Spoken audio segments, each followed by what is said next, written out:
Welcome everyone to episode 68 for Beltane 2021. Hello and welcome to Reaching for the Moon, presented by Everglades Moon Local Council, Florida chapter of Covenant of the Goddess. COG supports individual works by its covens, members, and local councils. It's a vibrant network of a myriad of Wiccan and witchy resources, religious support, friendships, service opportunities, and more. To find out more, visit our website, emlc.net, our Facebook page, facebook.com/EvergladesMoon, or Twitter, @EMLCTweets.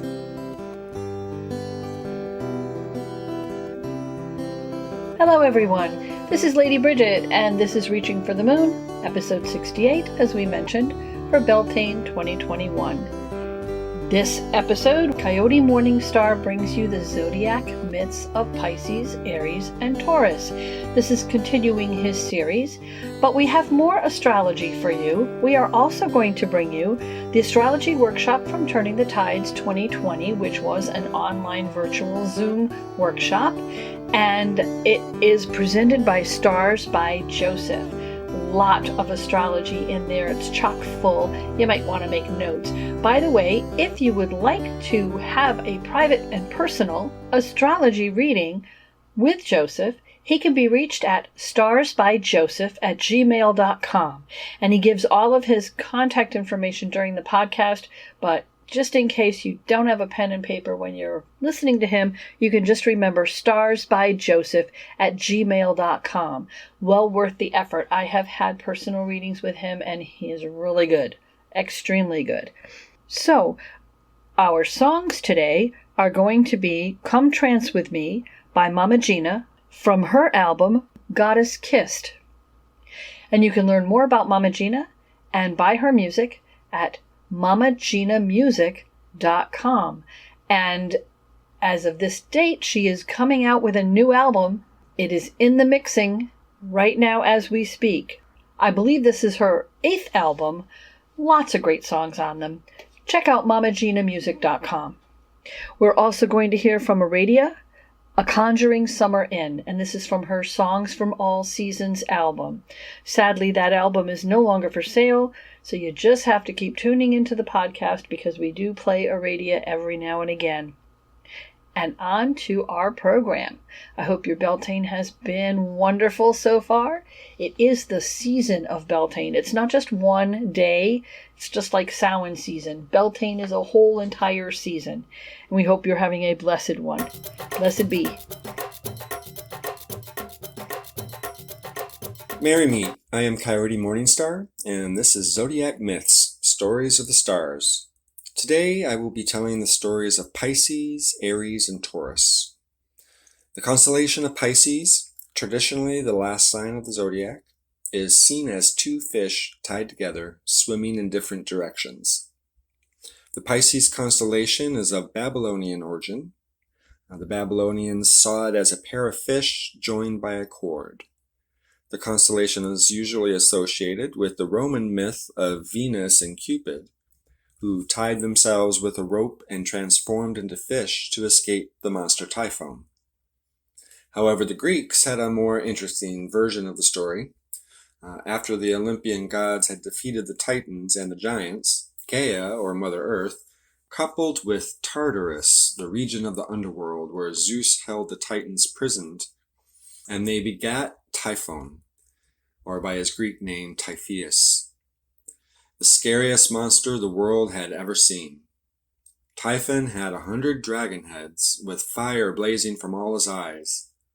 Gaia sent Typhon to defeat the gods. Pan, or Aegipan, was the first to see him coming. He alerted the other gods, and then transformed himself into a sea goat, jumping into the river Euphrates to escape the monster.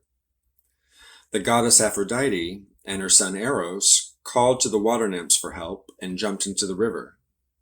In one version of the legend, two fish came to the rescue and carried Aphrodite and Eros on their backs to safety. In another version, the mother and son were themselves transformed into fish. In yet another version, and as a Pisces, this is my favorite, Pisces was seen as two ichthyocentaurs, ancient water deities that were like centaurs, but had a huge serpentine fish tail and two webbed horse-like forelimbs. They had the head and torso of a human with crab claws sprouting from their heads. Their names were Aphros, or sea foam, and Bythos, sea depths, and are often pictured at the birth of Aphrodite, lifting her aloft. They may have originally been Mesopotamian sea god companions to the goddess Astarte, who was often conflated with Aphrodite. The constellation of Aries is the ram, most often seen as Krios Chrysomalos, the golden-fleeced ram from the story of Jason and the Argonauts. Krios Chrysomalos was a fabulous flying golden-fleeced ram sent by Zeus at the request of the cloud nymph Nephele to rescue her children Phrixus and Helle when they were about to be sacrificed to the gods. Phrixus and Helle were the sons of Athamas, the king of Boeotia, and Nephele, the cloud nymph goddess, though some accounts say Helle was female. Athamas got remarried, and his wife Ino hated the twins. She hated them so much that she concocted a devious plan to get rid of them. She created starvation in Boeotia by ruining all the crops, poisoning them. When the farmers tried to find help from an oracle, Ino bribed the oracle to say they should sacrifice Phrixus and Helle, and then all would be well again. At this point, the twins' mother, Nephele, found out and stepped in. She sent the flying golden ram, Krios Chrysomalos, to rescue them.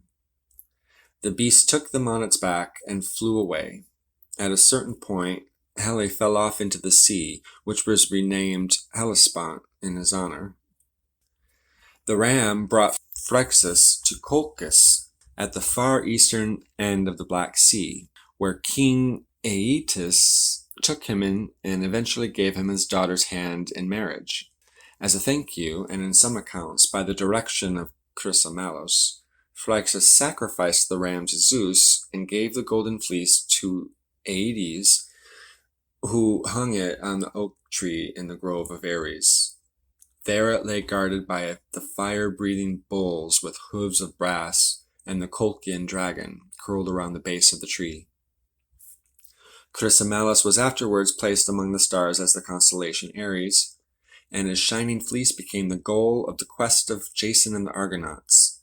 The constellation is dimmer than others due to the fleece remaining on Earth. During the Ptolemaic dynasty, Egyptians took the Greek zodiac and applied Egyptian gods to each sign. They associated the Aries constellation with the god Amon-Ra, who, as a ram or ram-headed god, that represented fertility and creativity. The Babylonians originally identified the constellation as an agrarian worker. The name of the constellation later changed to the ram, but why the Babylonians changed is uncertain. The constellation of Taurus is the bull. For the Greeks, it was the Cretan bull, father of the Minotaur. Asterios, the king of Crete, died childless, and Minos aspired to the throne, but was rebuffed by his peers. He claimed, however, that he had received sovereignty from the gods, and to prove it, he said that whatever he prayed for would come about. So while sacrificing to Poseidon, he prayed for a bull to appear from the depths of the sea and promised to sacrifice it upon its appearance. And Poseidon did send up a splendid bull, more beautiful than any had ever seen. Thus Minos received the kingdom, but he sent the bull to his herds and sacrificed another lesser bull instead. Poseidon was angry that the bull was not sacrificed and turned it wild, terrorizing the countryside. He also devised that Pasiphae, the wife of the king, should develop a lust for it. In her passion for the bull, she took on as her accomplice the architect named Daedalus. He built a wooden cow on wheels, hollowed it out on the inside, skinned a real cow, and sewed the contraption into the skin. Then, after placing Pasiphae inside, he set it in a meadow where the bull normally grazed. The bull came up and had intercourse with it as if it were a real cow. Pasiphae became pregnant by this divine bull and gave birth to Asterion, the starry one, who was later called Minotaur. He had the face of a bull, but was otherwise human. Minos, following the advice of oracles, kept him confined and under guard in the labyrinth. This labyrinth, which Daedalus built, Heracles was commanded to fetch the Cretan bull as one of his 12 labors. Upon completion of this task, he set the creature free, and it eventually found its way to the Athenian town of Marathon, where it laid waste to the countryside. There it was finally destroyed by the hero Theseus. It's thought that this is the same bull that carried Europa from Phoenicia to Crete. In Babylonian mythology, the constellation was known as the Heavenly Bull and is connected to the story of Gilgamesh. In the Akkadian version of the story, Gilgamesh rejects the sexual advances of the goddess Ishtar, leading the enraged goddess to complain to her mother Antu and her father Anu. She demands that Anu give her the bull of heaven to punish Gilgamesh, and threatens that if he refuses, she will smash the gates of the underworld, raising the dead to feed on the living. Anu eventually gives her the bull, and she sends it to attack Gilgamesh and his beloved companion Enkidu, who slay the bull together. After defeating the bull, while Gilgamesh and Enkidu are resting, Ishtar stood on the walls of Uruk and cursed Gilgamesh. In response, Enkidu tears off the bull's right thigh and throws it in Ishtar's face, taunting her. The slaying of the bull of heaven and the insult to Ishtar results in the gods condemning Enkidu to death, causing Gilgamesh to grieve as a widow grieving her husband. Gilgamesh is considered to be represented by the constellation Orion, which is right next to Taurus. The story goes that they are still fighting their battle in the skies. In the last segment of the series, I'll be sharing stories about Gemini, Cancer, and Leo. Until then, keep looking up. Blessed be.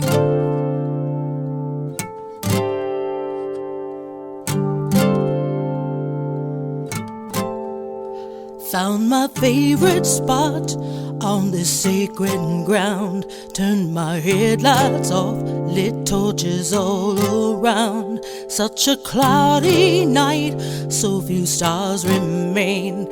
Lift my head up high to the promise of rain.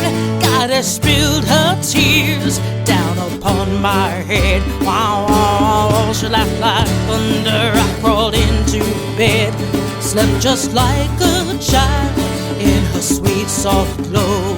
Stepped into a labyrinth I did not know.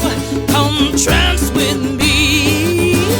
She smiled and curled her finger wickedly.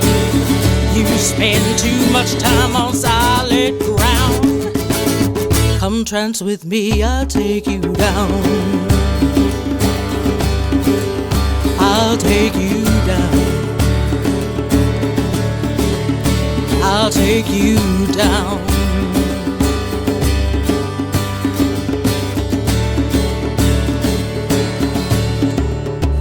Somewhere in the dream I lost my way. She let go my hand and I was not afraid. I followed Lady's light and the old man's bones till the morning light brought me home.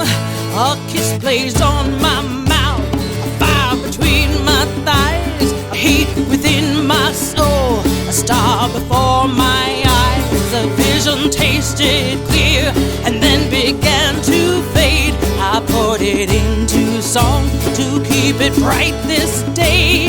Come trance with me. She smiled and curled her finger wickedly. You spend too much time on solid ground. Come trance with me, I'll take you down. take you down. I'll take you down, down, down. I'll take you down. I'll take you down.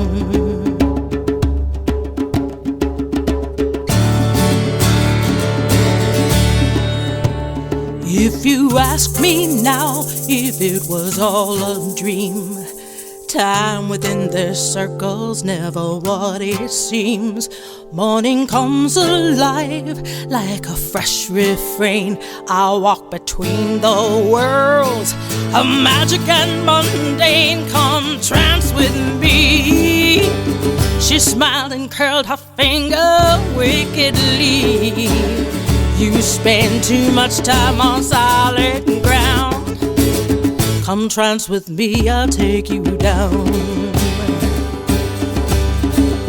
I'll take you down. Come trance with me. She smiled and curled her finger wickedly.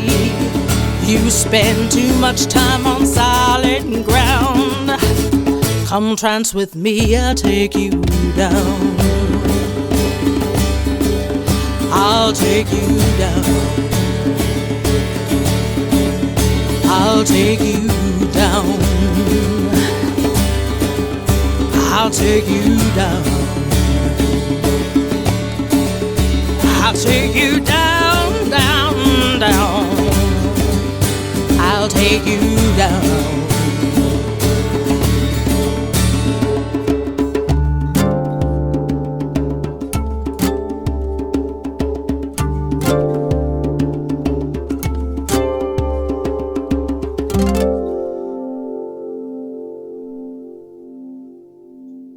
So hey everybody, this is our workshop where we will be having a wonderful workshop by our resident astrologer Joseph, who will be talking about what's in store for 2020 and 2021, and also a bit about the amazing conjunction that's going to be really, really, really, really important. Take it away, Joseph. Thank you, Alpandia. Hello, everyone. I want to welcome you to this interactive discussion. I am going to be pausing at several moments. I really encourage you to ask questions. What today is going to look like is I'm going to share a little bit about all of the astrology, not all of it, but the important stuff that we've been through with 2020, and a very special something called the Great Conjunction that is going to be happening right on the solstice. And I'm going to be talking about that and the impact that that might have on our lives, especially if you've got, personal planet points on your natal chart near this conjunction. It could be a really big deal for you. So just a little bit about myself. I got into astrology, I want to say about 15 years ago, and I actually kind of got into it somewhat skeptical.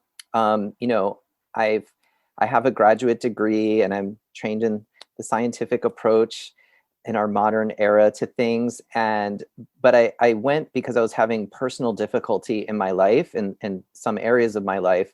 And I was looking for answers and guidance.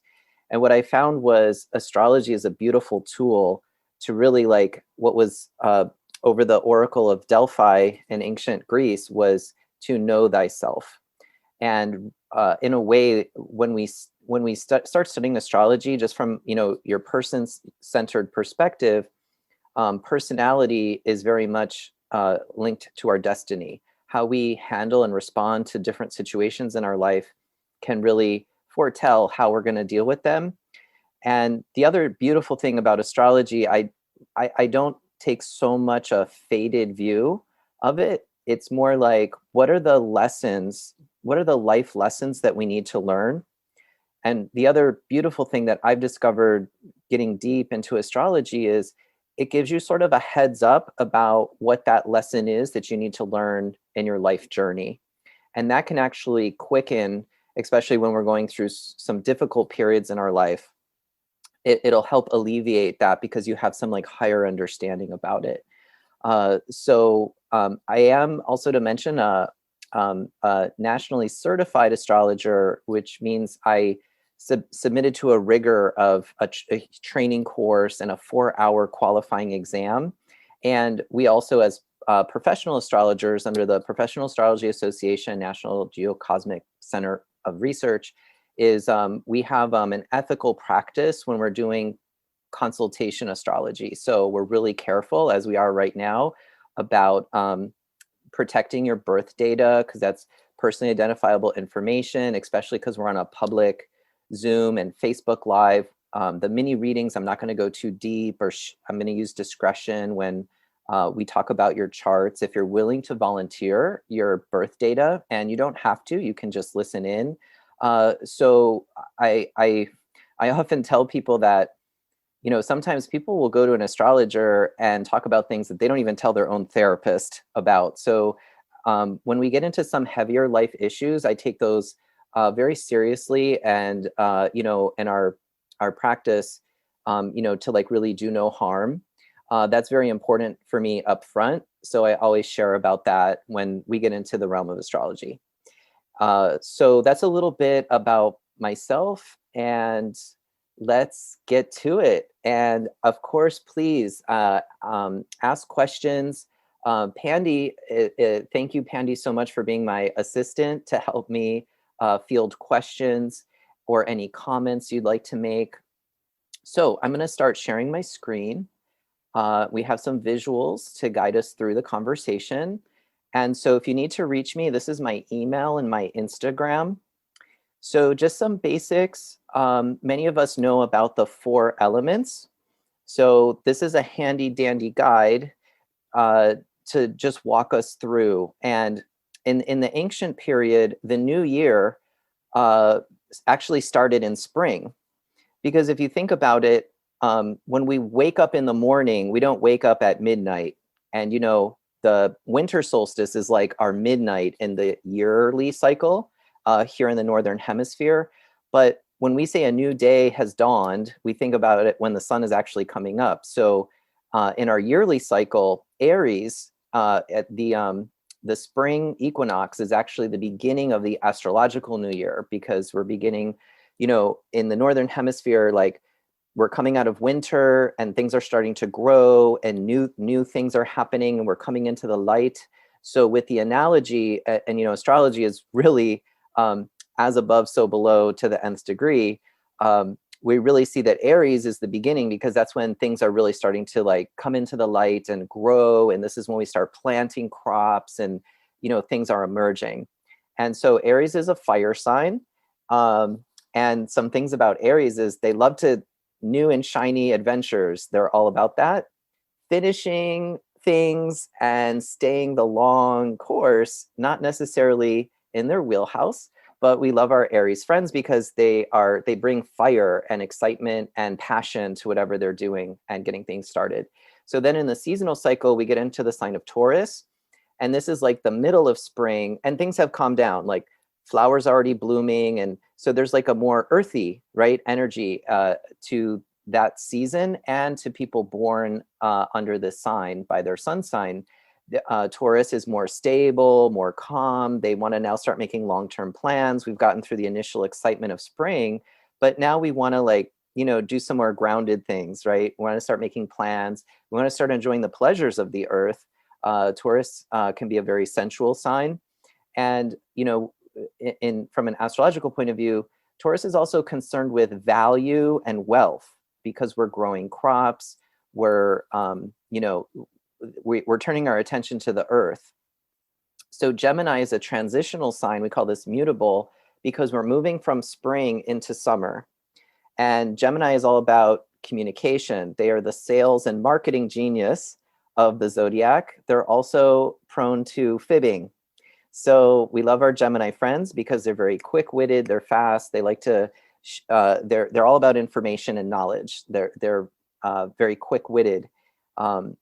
So then we move into the beginning of summer. It's the sign of Cancer. And just some, before we use the crab in the constellation, the ancient Egyptians had the scarab beetle as a symbol of the sign of Cancer. So just some mythology there for you. Cancer is all about the family and emotional comfort, and they like ritual and all the good feels. Cancer is about. And then we have another sort of very much family oriented sign. It's a sign of Leo. And those of us who live here in Florida, or especially South Florida, we know we're now in the power and the strength of the season of summer. And so Leos are the me sign. They're very much live their life through like all about them and what's going on with them. Pride goeth before the fall and all that. However, Leos can also be super loyal. They're super family oriented. They're very loving, and good Leos are like work on getting in touch with their heart and opening up their heart. And that's like one of the, hero's journeys of the Leo archetype. Our good friend Virgos, I gotta love my Virgo friends. They are very detailed, analytical, sometimes a little OCD tendencies with our Virgo friends. And like the biggest symbol of Virgo is a library. They just love knowledge. And Virgo is much more of a writer, where Gemini, because they're both ruled by Mercury, Gemini is more the talker, but they can be good at both. But that's sort of the emphasis. Virgos are also a sign of health. I'm often, when I do readings for clients and I see a lot of Virgo in their chart, I'm like, do you work in like the allied health field at all? And then, yes, my friend, I have a neighbor, I will keep his name confidential. He has a lot of Virgo in his chart, and he's a medical librarian. He has like 3 planets in for a university. So he's got like 3 planets in Virgo in the 9th house. So it's like, sometimes we just are our charts, right? So Libra, and what's interesting about the sign of Libra, now we're in an air sign. Libra is about relationship. It's about partnership. The dynamic of the one-to-one is very important for Libra. Libras are also very sensitive to their environment. You can really drive a Libra crazy.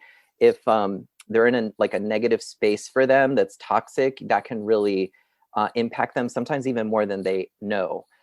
So Libras need to be in a very good supportive environment. It's very good for Libra to keep their space clean. Also, with the symbol, because now we're approaching the fall, if you see the symbol, it actually looks like a sun setting below the horizon line. So yeah, that's just some, just little scatterings. Scorpio, the sign of the zodiac that has the most reputation. And there's lots of things said about Scorpio, but I want to also say that Scorpio, believe it or not, they're actually one of the most sensitive signs of the zodiac. Believe it or not, Scorpio and Sagittarius are the most sensitive. So sometimes with Scorpio and Sag, we see a lot of stuff coming out of their mouth, but that's because they're deeply impacted. Also, they take things very seriously when things get personal. Scorpio is the sign of transformation, and it is a water sign.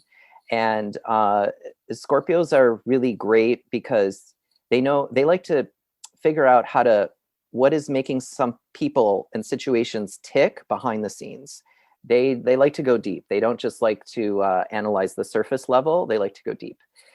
So then we have our Sagittarius friends. Sagittarius is probably optimism is a key word for Sagittarius. There are our hopeful friends. They always figure out a way to get out of trouble.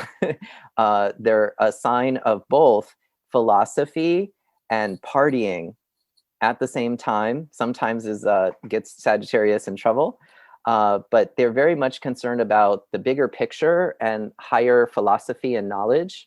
And they are the last fire sign in our elemental cycle here. And then we have the Capricorns.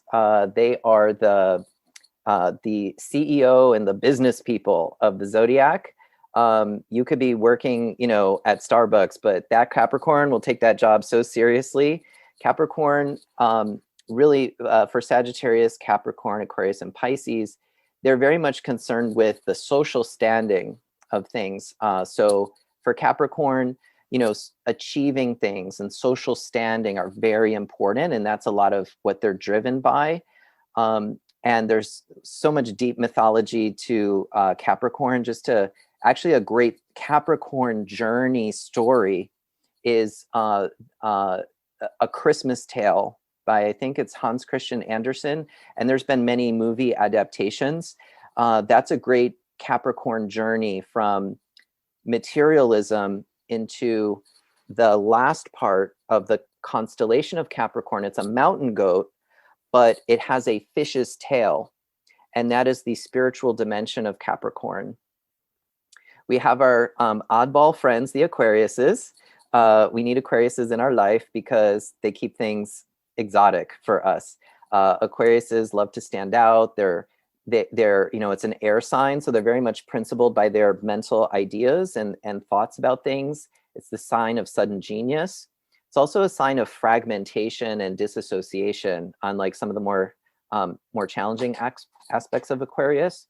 And we're going to be talking a lot about Aquarius in this call because there's a lot of exciting astrology happening in this sign coming up. So we'll get into that. And last but not least, we have our Pisces friends. They are just the big, like, compassionate love balls of the zodiac. They can also get a little bit dogmatic and extreme sometimes in their points of view about things, but they're actually one of the most compassionate signs of the zodiac. And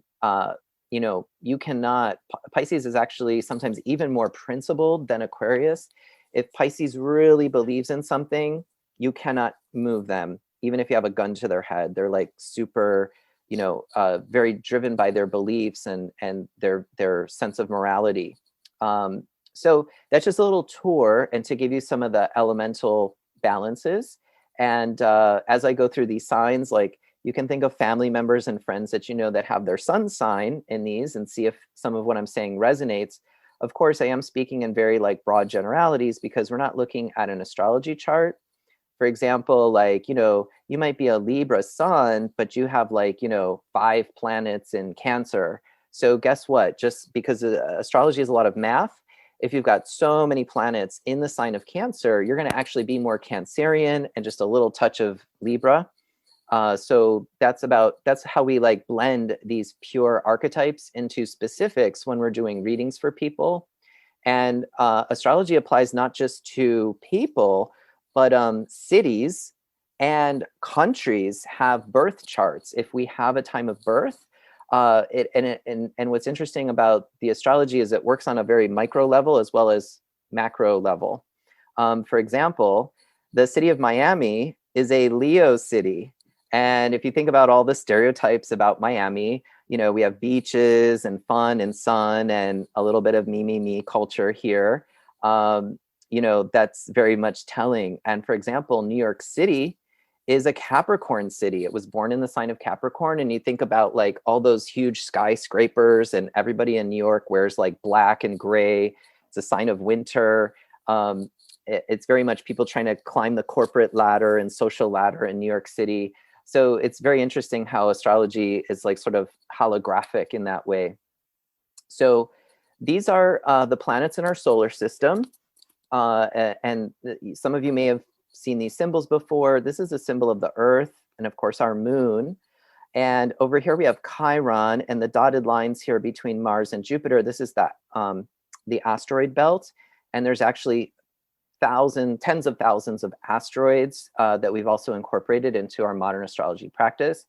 And when big stuff is going down in our lives or in our society, we're on planet Earth, we want to take a look at these outer planets out here because they're much slower moving. They correlate to longer periods of change and transition in our lives.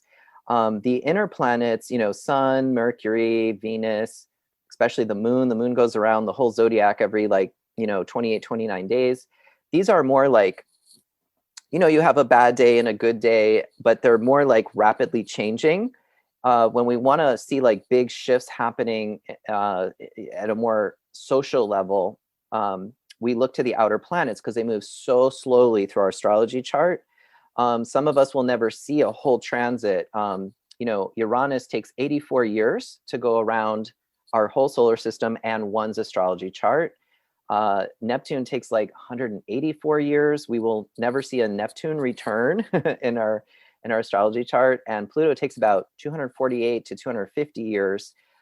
So astrologers are still wrapping their heads around how these energies correlate to earthly affairs and human affairs.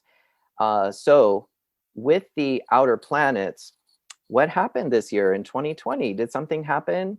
Yes, it did. So from an astrological perspective, so back on January 5th of this year, I posted on my Instagram.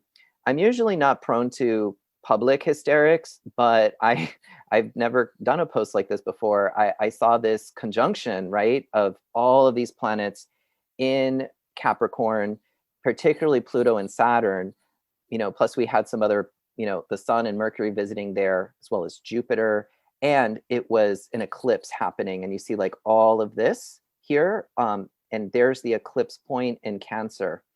And so I didn't even know like what we were really in for, but from an astrological perspective, we knew that this was a major like history marker, like 2020 was going to be in the history books.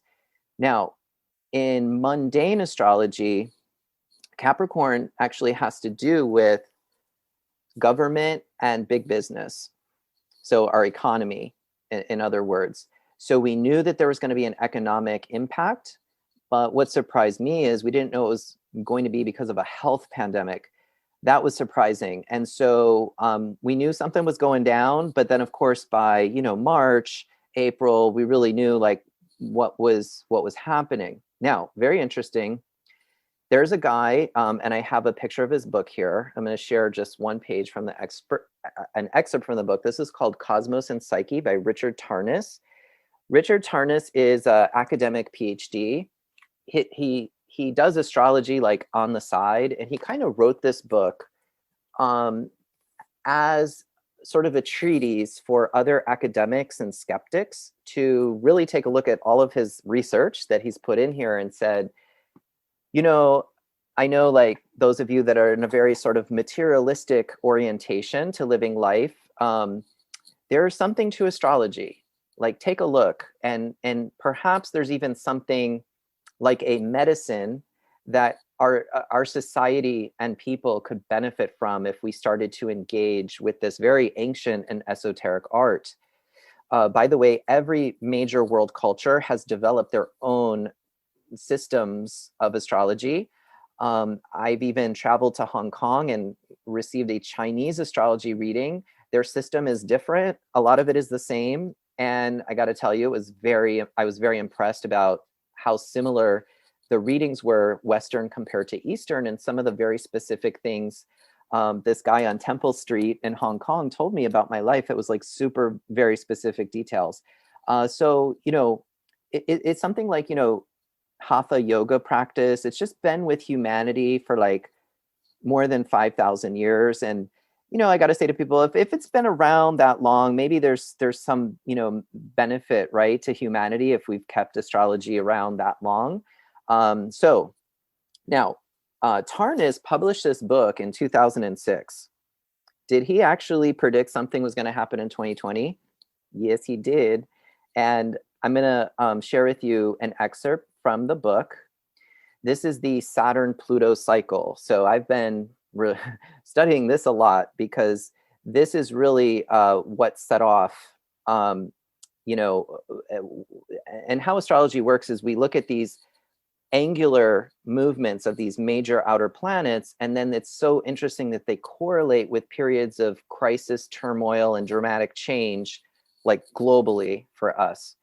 And so he published this book in 2006, and like, if we look back and just one little technical note, with the Saturn-Pluto cycle, the United States' chart, it's called the Sibley chart. It's deeply tied into this cycle compared to other countries that, maybe didn't go through an economic downturn or haven't been as impacted by COVID, because natally the United States' second house has Pluto in Capricorn in it. And in a couple of years, where the United States is coming up on its Pluto return. Now in astrology, the second house is money. That's your money house, your possessions of what you own. And what are we seeing with United States debt? It is going out of control right now. So astrologers are worried that there's going to be a looming financial crisis as a result of all of the things that are happening. And if we can maybe learn our lessons as a country in time, we can avert that. So I just want to go through these dates. And what's interesting, the conjunction actually started in December of 2019, and that's why we call it COVID-19, because it was discovered actually at the end of 2019. We look back at the next period where there's a square between these two planets, a 90-degree angle in the sky. This correlates with the last economic downturn of the housing crisis, the mortgage-backed securities scandal that happened back in 2001. We also had a recession then. That was the dot-com bubble, they called it. There was a lot of hyper investment in websites and the internet because it was all new and shiny, and then that kind of backfired. There was also a recession in this period, same here. I think in 73 and 74, that was the OPEC oil embargo situation. So like you can go back even to World War II and World War I of all of these cycles between Saturn and Pluto. So yeah, so now good news is these two are not conjuncting again until 2053. So we are going to get a little bit of a breather, but I wanted to show you one of the things that makes astrology different than other divinatory practices is it's all data. It's all math and data driven. And so with that, I just wanted to let you know about some big deal stuff that's also happening. We have a new moon total solar eclipse that's happening on December 14th. And this is happening at 28 degrees of Sag and then 13 degrees of the fixed signs. And we have the next big deal thing. I actually think it's a good thing, but we're not going to see it necessarily, these changes for a while, because this is such a huge, major shift. And you're going to be seeing this on the mainstream media talking about a astronomical conjunction of Saturn and Jupiter. But in astrology, this is significant because I'm going to tell you why in a second. So this is called the Great Conjunction. It's when Saturn and Jupiter meet and they've changed signs by element. They go through about a 150 to 200 year cycle where they will only conjunct in one type of element, and then there's a shift. So this is what's happening. So since 1802, Jupiter and Saturn have only been conjuncting in earth signs. So that's Taurus, Virgo, and Capricorn. And they make this conjunction roughly every 20 years on average. Now what's happening, and it's interesting, it's happening on the solstice. So we have solstice energy plus this conjunction all lined up. These two planets are going to start to meet now only in air signs for the next 200 years. They're going to meet in Aquarius. And then the next time they meet in 2040, I think it's going to be in the sign of Libra. So for those of us who know our like elements, earth, air, fire, water, and earth, if you think about what has happened, so we can put our thinking caps on them. And I'd love to hear from some of you, because, if you don't know astrology, you know the elements, and we know our history, right? If you think about what's happened since 1802 until now that relates to earth energies and earth element, and especially relating to Taurus, Virgo, and Capricorn. And now we're going to shift for the next 200 years. We're going to move into air. We're going to be moving into the energies of Aquarius, Gemini, and Libra. Now I'm going to break down for you what are the practical, pragmatic ways we're going to see this and have already been seeing this in our lives. So I'm going to just jump ahead here and talk about, and I invite from you, if you think back in the last 200 years, what resonates with developments, both positive and negative, from Taurus, Virgo, Capricorn, earth energies. So I'll give you some things to think about. So Taurus, remember, it has to do with value and money. So we've had just, since the 1800s and the Industrial Revolution that happened in there, we just have this major amount of economic activity. But Taurus, a negative Taurus energy it's a bankrupt agent. It's also a sign of debt with a non-well managed Taurus. And all of the world governments, pretty much, we're just carrying a ton of debt, right? Positive and negative things about Virgo is there in the last 200 years, there's been more information. Remember, Virgo's about data and knowledge and texts and libraries. We've had just a massive amount of data that's been produced by humanity that's not been seen in, world history that we know about. And also we've had, Virgo, remember, is a sign of health. We've had major advancements in the last 200 years with health.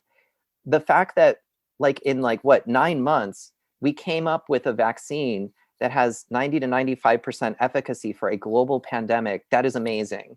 And that comes from our Virgo friends and Virgo energies of science and studying the details and the little tiny things that, are going to help us with our big problems that we now have. We also have Capricorn. We've had a revolution in government, right? In the last 200 years, we've gotten rid of practically all of the monarchies, and the existing monarchies are really symbolic now. So there's been new forms of government and huge increases in businesses and major corporations. And also very interesting, by our laws, we consider corporations sometimes as having more rights than people. So there's, a lot of positive and negative things that have come out of the earth energies. So I just wanted to pause for a second and see, what do you notice about the earth energies, just so we can wrap up where we've been in the last 200 years. And then we're going to talk about next, what are the air signs going to bring us? So who'd like to share? Oh yes, we went to the moon. That was the technical feat. Yeah. So the Industrial Revolution to the Internet Revolution. Yep, that all happened. Because Pandy, I can't see the chat when I go back to the screen. If somebody types something, please just say it out loud for everyone, and Facebook as well. Okay, so now what is the air? Oh, somebody did chat something. Major growth to possible major devolution. Yes, yeah. Again, the astrology is about if we can learn our lessons about how to manage these different energies, sometimes these energies can tempt human beings and bring out the worst of us as well as the best of us. So let's talk a little bit about what this coming change is. Now, I don't want you to think I don't want you to look up on the sky in December 21st, see blue fireworks happening. Okay, this is a energetic shift that's going to take about 200 years to manifest. So don't expect a purple dragon to emerge, and it's not going to look like that, but it's going to start to feel different. And what's interesting is if you believe in past lives, you came to this earth to reincarnate in this very particular period to witness this transition and maybe help be a guide for us as we transition from these energy patterns. So Aquarius, in my astrology practice, Aquarius is the internet. If you look at the constellation, it's a human figure pouring a stream of consciousness down. And what is the largest stream of consciousness that we've ever created in recorded history of humanity? It's the internet. It is a ginormous machine that's located on every square inch now of the planet practically. So Aquarius, remember, is a sign of ingenious invention. It's a mental thing. And if you think about it, the internet is very mental. Yes, it's got physical components and electricity and laptops and servers and stuff, but it's very much a mind machine. And what's interesting, especially we've seen lately, is the sign of Gemini. Gemini likes to communicate. So one of the things we're going to see, and this relates to actually the next conversation we're going to have, the pandemic in a way has forced us to get online. People who'd never used Zoom before and all of that, this pandemic has furthered the embeddedness of the internet and what that means for us in humanity. And what's also interesting, fun fact, this is not the birth chart of the invention of the internet, but this is the first internet message that was sent publicly, and actually the public internet was turned on and made available to everyone. And what's interesting is, a Saturn return cycle. So back in 91, Saturn was here. And so we're having the first Saturn return, which is coming up in February of next year, of the internet, of the World Wide Web. So it's very interesting that, the correspondence between the astrology and what we're seeing in our everyday lives, the pandemic has forced everyone to go online. And this is we kind of knew this was coming, but now this is just like the nail in the coffin that we're not going back to paper and stuff like that. Is everything's going online, and everything that can be put on the internet, it's going there. So the other thing about Gemini, though, is Gemini is prone to lying. Let's just say it that way. And we've seen this. One of the negative aspects of Gemini and Aquarius and mental energy is, especially recently, like as everything goes online, human beings are not accustomed. We're accustomed to our evolution is about physical things, right? Like I can hold this book, right? It's physical. There is artificial intelligence programs now that can actually make pictures that we put them on the internet. They look like real people and they're not, they're a fake.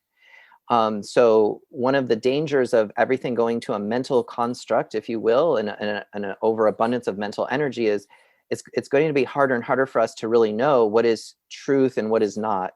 And truth can start to get really relative, and there can be a negative keyword of Libra, manipulation from the internet and people with different agendas trying to do things.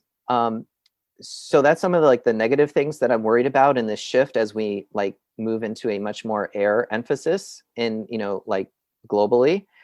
And then the positive thing, though, particularly if you take a look at Gemini and Aquarius, the only other sign that depicts a human being in the zodiac is the sign of Sagittarius. It's actually half human, half horse.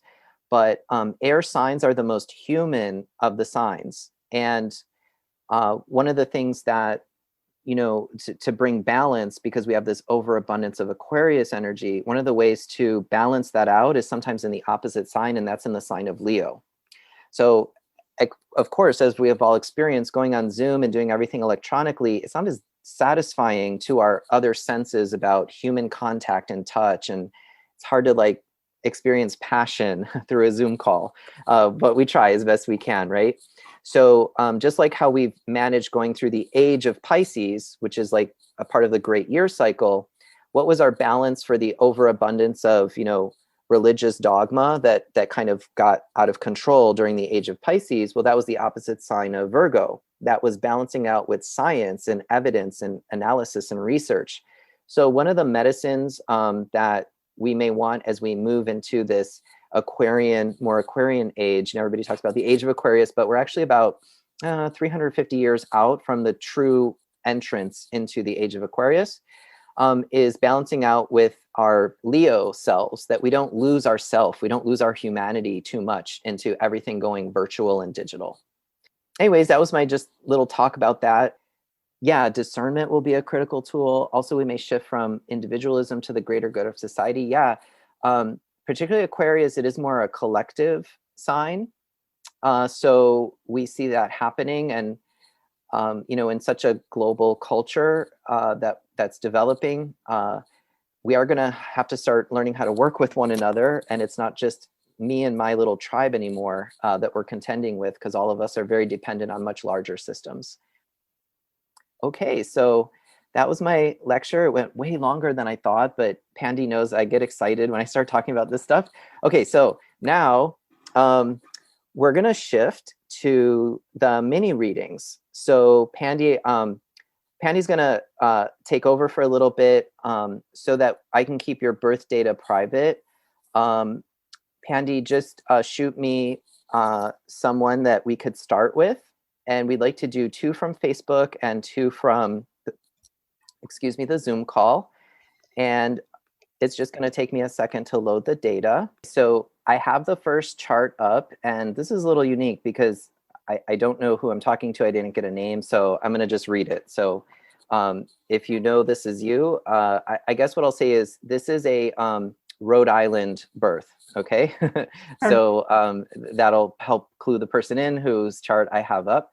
Okay, so we have a Virgo rising person. As I told you, Virgo is very much concerned with health and things being organized and neat. There are messy Virgos, but they function much better and by the way, this is the rising sign over here. It's actually sometimes even more important than your sun or moon sign, because this is very much telling about your personality. It's the sign that was rising when you were born. That's why time of birth is so important. Let's see what's going on here for this person. So on all of their cardinal axes, we have mutable signs all around. So this is somebody that, with mutability, that means that they're very much motivated by principle. If they know something is right or wrong and somebody tries to force them to do it, you've met an immovable object. So that's very noble about the mutable signs. And we also have a lot of Gemini and Cancer energy here. So this is somebody also with the Cancer emphasis, especially Moon in Cancer, that very having a dynamic family life is important, and has had a lot of stuff going on with their family, and which may not have always been easy, but it's been a big part of their life. Also, we see for those of us who believe like in reincarnation, we have definitely a new moon. So there's actually, even though Aries isn't so prominent in this chart, this person though does function like, so what I want to say is like, you are a newer soul. You're not like brand new, but this lifetime is about really going out and experiencing things. And it's okay to mess up because you're in a very new cycle in your reincarnation cycle. And I'm getting that from the sun moon. This person was almost born just after a new moon, right? So from an evolutionary astrology perspective, we say that this is somebody that is, sort of has a clean slate or cleaner slate. And they're really meant to like go out there and try stuff and mess up. And that's okay this lifetime. We also have a North Node in the 5th house, which actually could indicate that this person, it's important for them to build their own family and what that really means for them. And that might have been something that happened a little bit later, not so younger. And that's sort of like a thing that they need to fulfill and accomplish in this lifetime. For this person, Saturn is in the 5th house. So if this person has any children, right now, Saturn, he's the taskmaster of the zodiac. When he goes around, he visits each one of the houses, and you see there's 12 houses, and that's an area of your life. So Saturn is definitely telling this person, if you do have kids, you need to really pay attention to them now. It is all about seeing what they need, making sure their needs are taken care of. This is a critical moment right now. And then as Saturn moves into, I want to say like, sometime next year, like, let's say by springtime, Saturn is going to transition into this person's 6th house, which is this house of health. So Saturn is going to really be checking up on you to say, how's your health doing? Are you sticking to a diet and exercise plan? Have you gotten your checkups? Now, this person could actually go do that now. And then when Saturn visits their house of health, Saturn will be happy that you've done that. Just to share with you, like that's the major stuff that I see. What's good is I don't see any major conjunctions happening for this person, which is good. So I don't see any like major like coming in their life, which that's always good news to hear from an astrologer. So that's about what I can tell you from this chart. So thank you for volunteering the reading. I hope it provided a little bit of insight for you. Okay, we're ready for the next one. So while Joseph is pulling up the next chart, I just wanted to remind everyone that if you would like your own in-depth reading with Joseph, you can connect with him on a variety of different places. He does readings through Luna Bohemia down in Miami, and he's also doing classes that way too. You can follow him on Instagram. He's Stars by Joseph on Instagram. You can also email to starsbyjoseph@gmail.com. And you can follow him on Facebook. Just search for Stars by Joseph. He's an amazing teacher. I did his 12-week astrology course, and I felt like I was plugged into the astrology matrix. It was amazing. I'm still looking over my notes and going, wow, this is a lot. You definitely get a very big depth of information from him if you take any of his courses. Well, Pandy, thank you for the thumbs up. I really appreciate that. So right off the bat, so this is the natal chart in the middle, and then around it, just so I can do the mini readings really quickly, I have the current transits of the planets. So you're like, what is Joseph looking? What is all that spaghetti on the screen? That's what it is. Now, what's interesting is we've got 1, 2, 3, 4, 5, 6, 7, 8 planets. And if we draw this line, right, down the chart, it's all on actually the western side. So right away, I'm going to give my little speech for people who have too many planets on this side of the chart is, and especially there are Cancer rising. This person is prone to what we call overgiving. They will give to everyone else, and they will neglect themselves. They will sacrifice themselves. So I want to give my strong but gentle conversation about this creates an imbalance in your chart. When you give and overgive, and then you deplete your own battery, that's not good, because then when you truly do want to help and support people, you have nothing left. In this person's case, it is okay it's going to feel like being selfish, but this person needs more me time. Okay. So I'm going to yell at this person very gently. You need to really give to yourself more. You need to nurture yourself more. You have a tendency to just way overdo it with people, which is admirable, but then you don't want to create situations where then people are dependent on you, because that's disempowering. Okay. So please give yourself, especially through this year, more TLC for you, just you, things that really make you happy and nurture yourself. This person has a lot of water energy in their chart.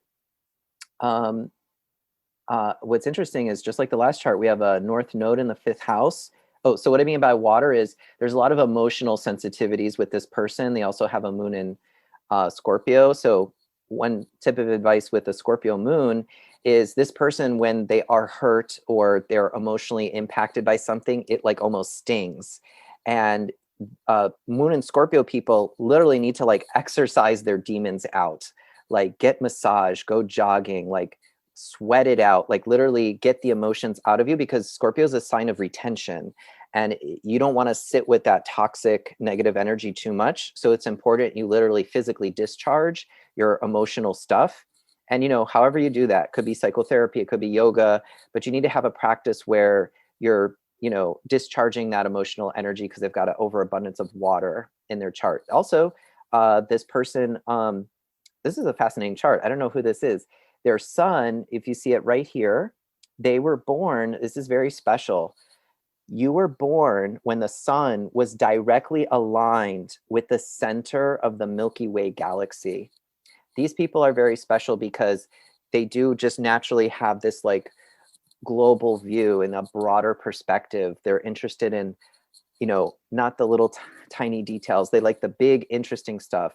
Travel is going to be necessary, seeing different cultures and hearing about different experiences, and that kind of stuff is very important, and it'll be fulfilling for this person. So it's very special that we have a Milky Way galactic representative on Earth from us here, because they were born and the sun was in that particular position. Let's see by transit. Wow, this person's got a lot going on here with all this stuff happening. And actually, this would have been more impacted for this person. Like, I want to say like a year and a half to 2 years ago, when Saturn was just crossing their 7th house cusp, that could have manifested as relationship issues. And what I want to say is, you've already been through that a little bit ago, and the lessons that you need to learn about relationships, your Saturn is going to flip into the 8th house, and the 8th house is a sign of transformation. And one of the things I'd want to say to this person is, it's really important that you work on talents that you have that are latent, that you can develop and will really like bring out stuff that you like is hidden deep within you, but you didn't know you have. In all of our astrology charts, the 2nd house is talents we naturally have that just come easily to us. But the 8th house, if you really go to work on it, it's deep hidden talents that are within you. You just got to work hard to like pull them out. But when you do, like, you empower yourself at like this amazing level. Just fun fact about myself, believe it or not, I was terrified of public speaking. If you asked me to like do a Zoom call with a bunch of strangers, I'd be terrified. And so I worked on my 8th house, and I went through, I don't know how many years of struggle of stage fright and fear of public speaking. And then I finally just got through it all. And now like, well, now you see me. So this is just an example of when you can work on your 8th house. And what I'd say is this person is, their 8th house is in the sign of Aquarius. Saturn will be doing a nice transit because it's in traditional rulership there. And working on intellectual pursuits and knowledge or mental abilities that they've wanted to like work on. So for the next 2-year period coming up, this is going to be very beneficial for this person. Okay. Okay, so we're ready for the next chart. So, oh, by the way, the last chart I was reading, I forgot to mention, it was the San Antonio chart. So if you were born in Texas, that's you, okay? All right, so this person is born in, okay, I'm just calling it name 3. We're getting the birth information in here. Our next chart, this person was born in Coconut Grove, which could be for a bunch of people on this call. So I will say the birth time, it's at 8 a.m. in the morning, sometime in the 70s, okay? So, so we have a Leo rising chart. We've got fixed all around the axes, which means this person likes to, they're not into necessarily like the sudden dramatic change with stuff. They like to see steady like progress. And they like to feel a little bit comfortable when they're like working on stuff in their life and in their endeavors. We also have a couple planets in the sign of Cancer. We have Saturn in Cancer. That's in a difficult placement. Let's see what else here. Also, their North Node is in the 4th house. So one of the North Node in all of our astrology charts, it's like, it's related to your mission and purpose in life. It's something you want to accomplish for yourself. That is part of your like evolution from an evolutionary astrology perspective, like part of your developmental thing that you've come here to do. And with the person's North Node in the 4th house, it's literally building a home and a family that it's so interesting. We've had like several 4th and 5th house North Node folks on the call. It's a theme today. Really building a family of their own terms.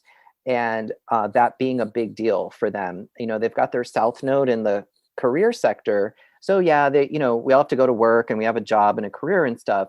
But for this person, their lifetime is very much about how they're going to build their home and their family. And that is like, one of the lifelong things that they're up to. And so just wanted to give you like some encouragement that if you're working on those things, that's very well indicated in your astrology chart. This person was born on a full moon. So this is somebody that in their life, it's center stage time, like from, and look, with, reincarnation and all of that, it's all very speculative. Like there's no way to prove it, but I was taught the techniques, how to read it. But, when people are born on a full moon, they really need to be letting their light shine. They really need to be out there on center stage and really being open with people about what they're up to, because this is your moment. You're born on a full moon and you're a Leo rising anyway. And it's important that people get to really know you. And one of the things with Leo rising, again, and I mentioned this earlier on the call, is leading from your heart. When you can really be true and open up your heart, people need to see that magnanimousness about our Leo rising friends. And versus, the negative side of Leo where it's just me, right? So that's some things I might share with this person. What's good is there's no major scary conjunctions happening. Boy, everybody's getting a free pass on this call, which is great. After the year we've just had, we don't need any more chaos. This person's Saturn, because remember, Saturn is the taskmaster of the chart. It's also transiting their 6th house. So I'd say to this person, for the next 2 years, make it a goal to really take excellent care of your health. The 6th house is our house of health. And so Saturn's going to be checking up on you like, are you doing your appointments? Have you had your blood work, teeth and skin care, like all of it, a whole health, it's beauty spa, health spa for the next 2 years. It's very important. Diet and exercise, all the things that you need to do to keep yourself healthy. Saturn is going to be really checking on you. I would say to this person, yeah, it would have been earlier this year. Neptune is a planet of dreams and messages. So like back in like February, this person had a transit where Neptune was right on top of their Jupiter. And usually for clients that means like pretty crazy wild dreams that are somewhat prophetic in nature. So that was a significant transit that would have happened back in February.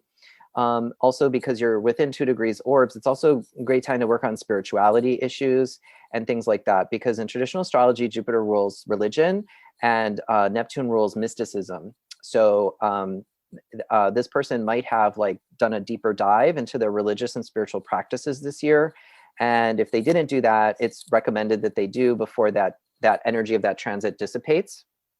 So work on the person's health. And that's about all I got just for a quick analysis of this chart. Thank you for volunteering it. Okay, so this next chart is North Carolina. And so what do we have here? We have a mutable on the horizontal axis. So they're very much driven by their principles and their beliefs and values, but at the same time, they're a little bit more flexible than other folks that are really like dogmatic about their beliefs because we've got a fixed sign in the horizontal axis. So they like to see things progressing and moving forward. And let's see, they were born, that looks like that is a disseminating moon. So if this person is not doing so already, they need to be teaching. They have a natural teacher and sharing is a part of what they like will fulfill them from a deep spiritual place. And I hope they are doing those activities. Transiting Saturn, so it's about to leave their 5th house. So for this person, some of the family drama is going to subside a little bit. And then, gosh, everybody's getting a 6th house Saturn transit. So I guess the theme of it, pay attention to your health and not just because of COVID, like, the next 2 years, make sure you do your doctor's visits, your checkups, your blood work, you've heard the spiel. Okay.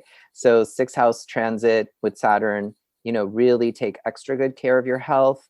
There may be some extra health things that you'll need to manage, but if you follow along and you do what you need to, you'll get through that period with no troubles. Let's see what else. Any other major transits? No, thank goodness. Let's see what else here.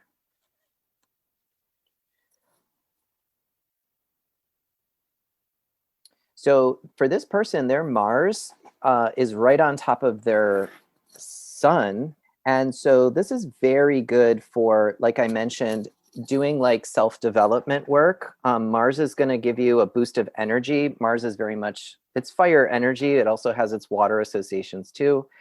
But this is great for like doing self-development, transformational work. Mars is giving you an extra boost right now. So you can take advantage of that. So whatever projects that's working on something that, again, talents that don't naturally come to you easily, but things that you want to develop, that you really have to work at, but are coming forward. This is very good energy for that. Let's see what else here.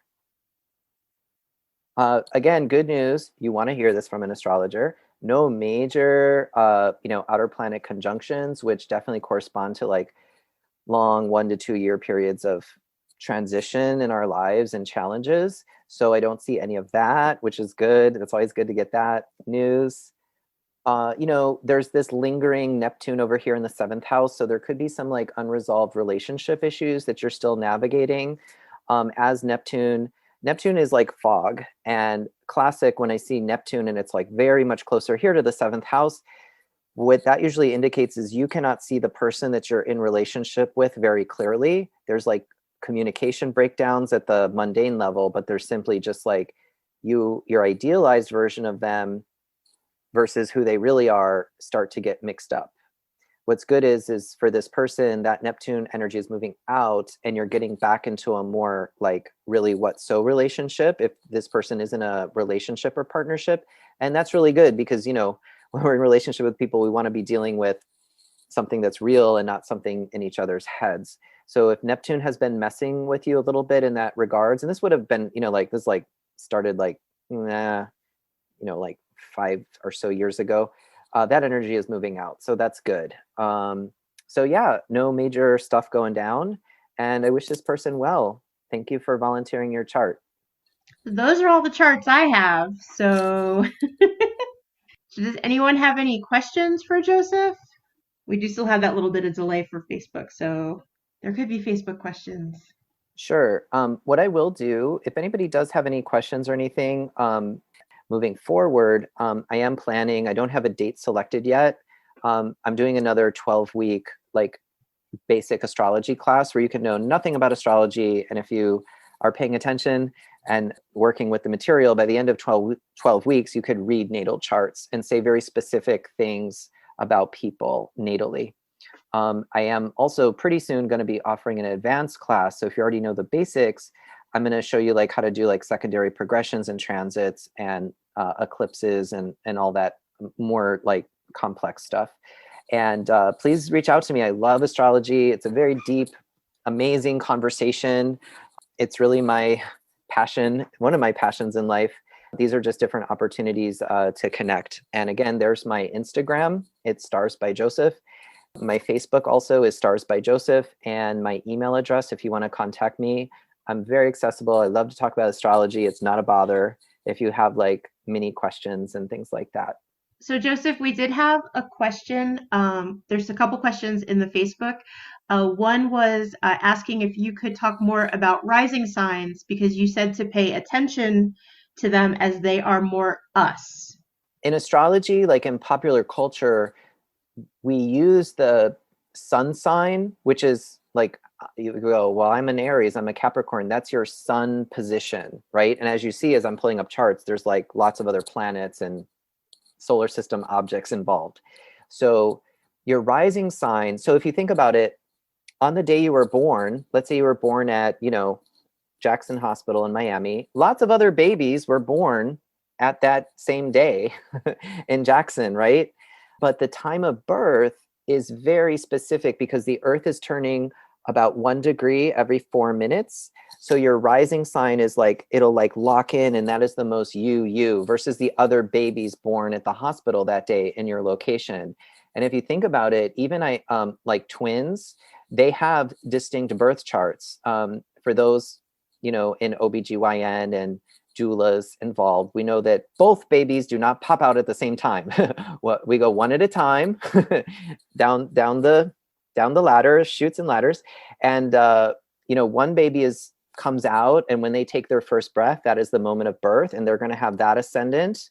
And it could be a couple minutes later, it could be 20 minutes later. Birth is a harrowing process, and it can be an hour later.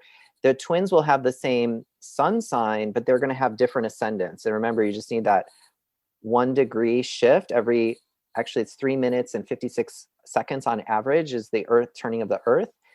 So that'll give you a different ascendant. And that's really just, our nerd math talk about how we can get astrology more precise to you and not so general. So I hope that was a succinct answer about the ascendant.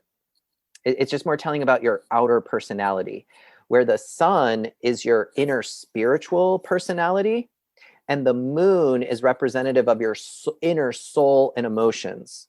So that's why the rising sign, also known as the ascendant, is more telling, because it's like the mask you wear every day and how you interact with people in the world. Any prediction about the pandemic? How long will the vaccine work? That's I don't know. What I will say though, and this could help us approach giving us some insight to that question, is the astrology for 2021 is not going to be it's not 2020, okay? And what I want to say is we're not out of the woods yet. It's not like we get into next year and magically the vaccine goes out. I mean, to vaccinate 350 million Americans or however, this is going to be a monumental feat. Other astrologers are also worried about the economy because we have the Saturn-Uranus square dancing with us all next year. When we look, especially when we reference folks like Taurus and other people who look at these like larger astrology cycles, the Saturn Uranus squares are tied to economic downturns in economy. So we have worry that, all of the severe sudden changes that happened in 2020 we're going to start to feel more effects of them next year, just as the vaccines are rolling out. So we're not through the woods yet. It's not going to be bad as 2020, but we're not through the woods yet. We still have another 2 years of some major outer planet transits that are going to be impacting us. And you don't even need astrology to see it. It's things on January 1st, things are not going to magically turn around. So we need to stay diligent.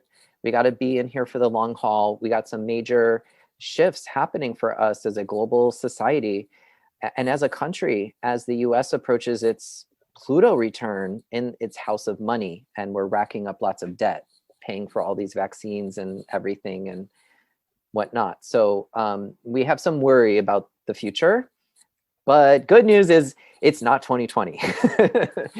So that's about all I've looked into astrologically and sort of quote unquote predictively for at least next year. So Joseph, we had another question out of Facebook asking if you've done a chart for the Biden-Harris administration. No, I have not. And I wouldn't, I get a lot of political questions, and I kind of shy away from political astrology. There are astrologers who specialize in that, and I don't know all the techniques to really do that. And it's not my super favorite interest. I follow other astrologers who are experts at that. So what I will say is that I've talked to other very senior astrologers, and Kamala Harris, she's, this is again, them talking, not me, but it's been verified by multiple other astrologers. She's really entering a long period of her chart really activating. So she will be somebody to watch, not just for this, I guess, incoming administration, but also longer term political involvement. Okay, so that's actually astrologers were talking about her back in 2018, that in December 2020, using techniques from Hellenistic astrology, her zodiacal releasings are perfecting right now, and she's going to go into a period of launch pad kind of moment. So that's all I've heard about that. My astrology that I liked, I don't do politics or celebrities. I do the little people like us. My favorite astrology is working with clients, helping, people in our community to deal with the problems that, they're immediately dealing with. I'm not a celebrity astrologer, just a regular astrologer. Oh, you're an awesome astrologer. Thank you. You're welcome. Well, everybody, I hope you enjoyed the session. Thank you very much for the opportunity to share a little bit of astrological insight. Yay, thank you for sharing, Joseph.